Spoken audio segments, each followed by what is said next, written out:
এমন একটা সময় আমরা আসি ভাইরা, কিয়ামত যে খুব নিকটবর্তী হয়ে গেছে সেটা বিভিন্ন আলামত দ্বারা বোঝা যায়। নবী করিম সাল্লাল্লাহু আলাইহি সাল্লাম কিয়ামতের শতাধিক আলামতের কথা বিভিন্ন হাদিসে বলেছেন।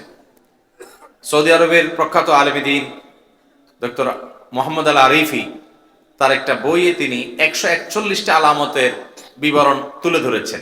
কিয়ামতের বড় আলামত আর ছোট আলামত চেনেননি আপনারা? কোনটা ছোট আলামত কাকে বলে? কিয়ামতের ছোট আলামত কাকে বলে?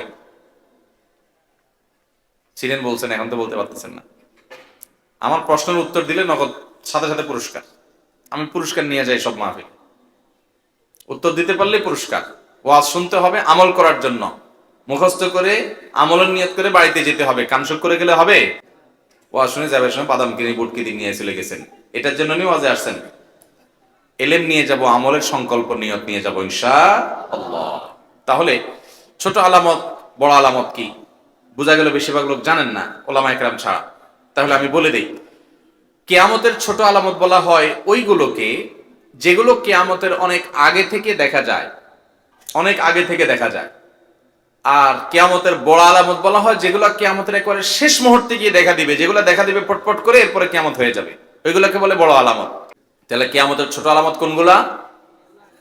যেগুলো কিয়ামতের অনেক শত শত বছর আগে থেকে দেখা দিচ্ছে। যেমন এখনো কিয়ামতের অনেক আলামত দেখা দিছে না, দেয় নাই? পোলাপান বেশিরভাগই বাপমার অবাধ্য, এটা কিয়ামতের আলামত, যে সন্তানরা বাপমার কি হয়ে যাবে? অবাধ্য হয়ে যাবে। ছোট লোক, টোকাই, রংবাজ, অশিক্ষিত, মূর্খ, সন্ত্রাসী, চাঁদাবাজ, খারাপ মানুষ, এরাই বড় বড় নেতা হবে। হয়েছে না হয় নাই? ভদ্রলোক, সম্ভ্রান্ত, আমলি, ভালো মানুষ, এদের কোনো বেইল থাকবে না। হয়েছে না হয় নাই? কিয়ামতের আগে 131টা এরকম আলামতের কথা মোহাম্মদ আল আরিফি হাফিজাহুল্লাহ তার বইয়ে লিখেছেন।